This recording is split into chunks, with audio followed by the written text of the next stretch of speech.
I love being a turtle. Teenage Mutant Ninja Turtles, 1987, wasn't just a Saturday morning cartoon. It was a cultural eruption that rewired an entire generation's imagination. Behind its goofy charm and neon green heroes lies a production forged in chaos. Collapsing animation schedules, exploding budgets, furious censors, vanishing scripts, and artists pushed to their limits. Today, we uncover 15 weird facts about Teenage Mutant Ninja Turtles, stories buried under 3 decades of myth-making. And hidden at the end is a bonus fact so strange even lifelong turtle fans rarely believe it at first hearing. Cowabunga your seatbelt and dive in. Fact number 15. The show nearly gets canceled before it airs. The 1987 TMNT cartoon launches with confidence on screen, but behind the scenes, the series almost collapses before the first episode even enters rotation. Production dailies reveal messy drafts, inconsistent turtles, and scenes that look nothing like the darker Eastman and Laird comics. It isn't a smooth rollout. It is a panic-driven scramble to keep a potential franchise alive. Not a stable launch, but a desperate rescue mission. Marvel Productions, which handles much of the early animation, struggles with the radical color coding system. Artists mix up masks, weapons, and bandanas constantly. One producer later admits, "We spent entire nights recoloring turtles frame by frame." And then the bigger danger hits. Playmates, the toy company funding the show, considers walking away after seeing early test footage they think looks too violent and not toy-friendly. What audiences never realize is that TMNT almost never becomes a franchise because the show is fighting for survival before Episode 1 even airs. Fact number 14. Shredder's voice actor improvises half his lines. James Avery, the legendary voice behind Shredder, doesn't just read his lines, he transforms them. Scripts often arrive late or incomplete, so Avery starts improvising full threats, insults, and dramatic monologues. It is not simply voice acting, it is performance combat. The writers quickly learn that Avery elevates every scene. He injects Shakespearean fury into a role originally written as a Saturday morning villain. Session engineers say that Avery sometimes stands up in the booth, slams the table, and bellows, "Turtles, you're mine!" with raw stage energy that shakes the headphones. But the chaos erupts off mic too, because Avery is working simultaneously on The Fresh Prince of Bel-Air. His schedules constantly collide with TMNT call sheets. Some scenes are rewritten entirely to match his availability. What fans never see is this. Shredder's most iconic lines survive because Avery refuses to play the role safe. Not a hired voice, but the beating heart of the show's menace. Fact number 13. The foot soldiers nearly look completely different. Today, the Foot Clan's purple robotic soldiers are iconic, but early drafts show something far stranger. The foot soldiers are originally designed as human ninjas, filled with blood grit and martial arts realism. Not goofy robots, but lethal fighters. Then a problem erupts. American TV censors in the late 80s refused to allow heroes to slice humans with katanas on Saturday mornings. One network executive allegedly says, "You're not showing 4 teens cutting real people in half." So the writers pivot, and everything changes. The foot soldiers become robots overnight. The decision isn't creative, it is survival. Robots mean zero blood. Robots mean zero ethical issues. Robots mean Michelangelo can swing nunchucks without causing outrage. The switch triggers a production meltdown. Background artists redraw dozens of sequences. Effects teams replace blood sparks with circuitry sparks. Entire scenes are reshot in animation to remove human reactions. What fans don't know is that censorship, not creativity, builds the Foot Clan we recognize today. Fact number 12. April O'Neil's design causes full studio arguments. April O'Neil's yellow jumpsuit is iconic now, but in 1987 it is a battle zone.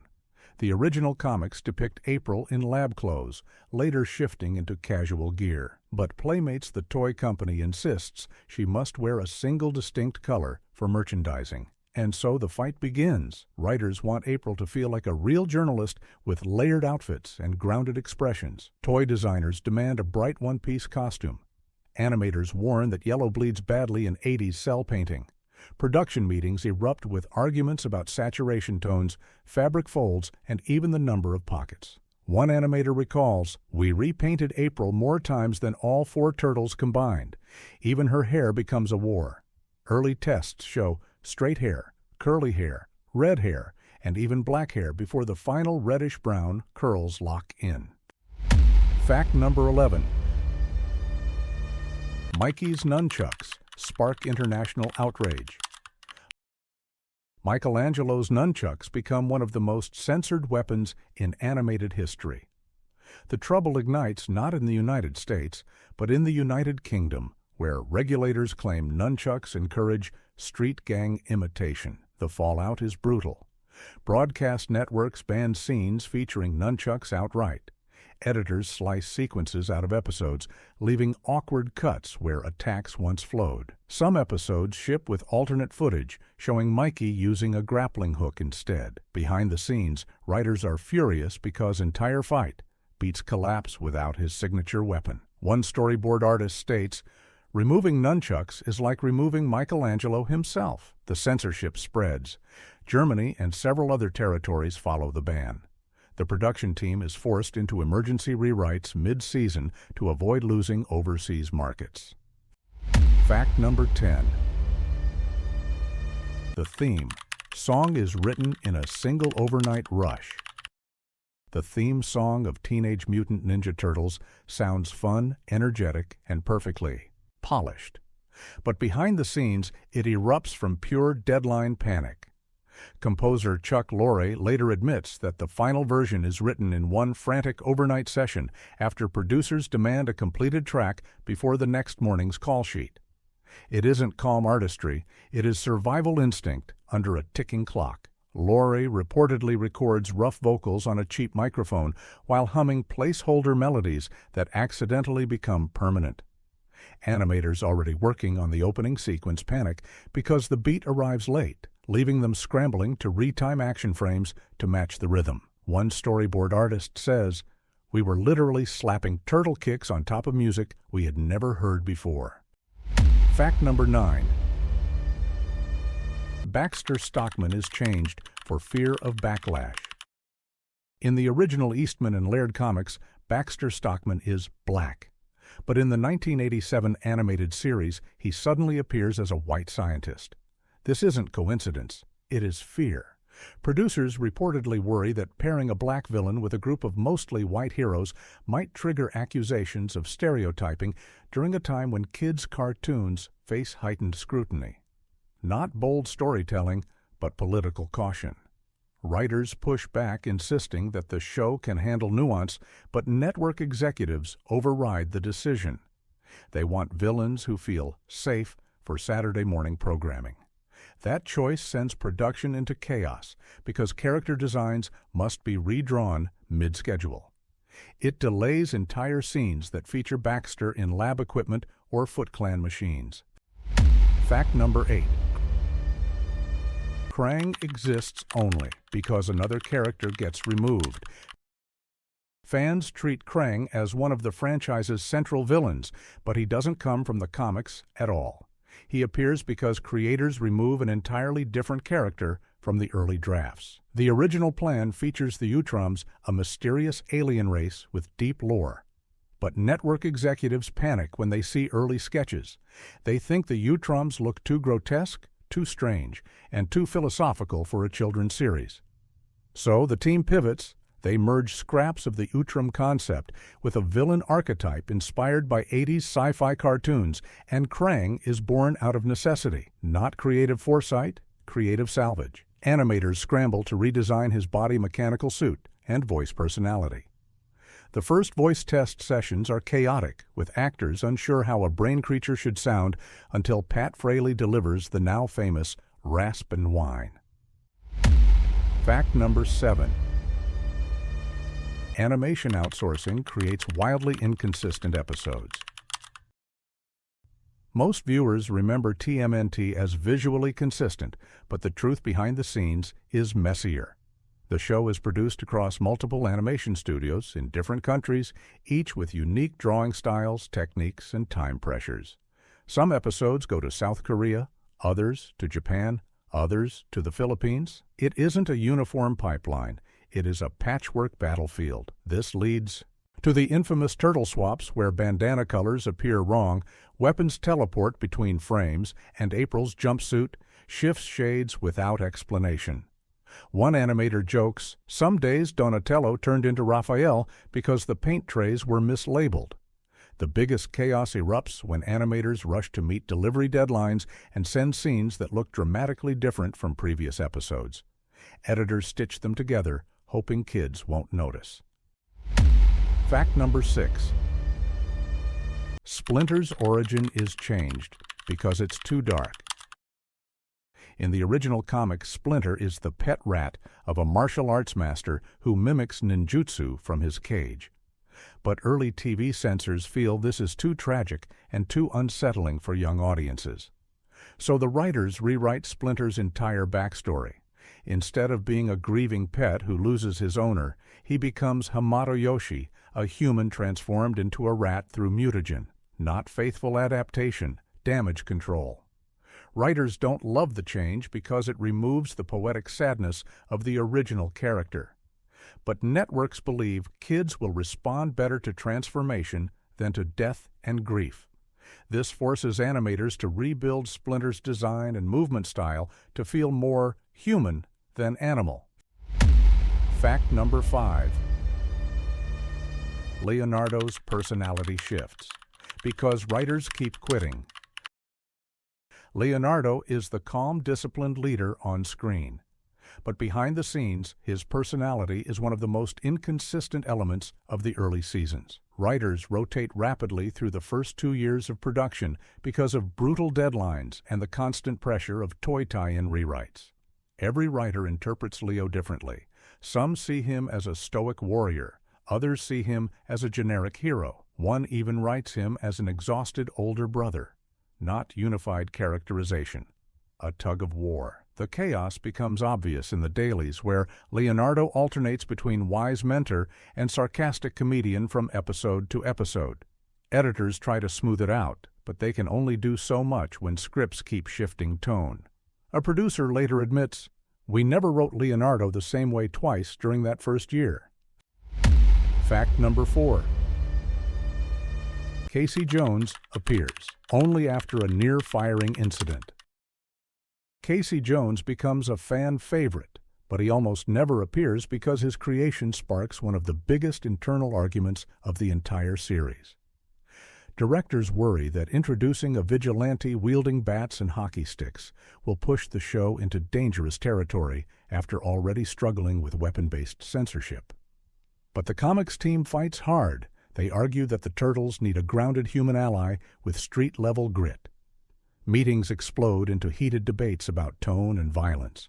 One animator recalls, "We yelled so loudly, security came to check the room." During this chaos, one executive threatens to pull an entire storyboard team off the show.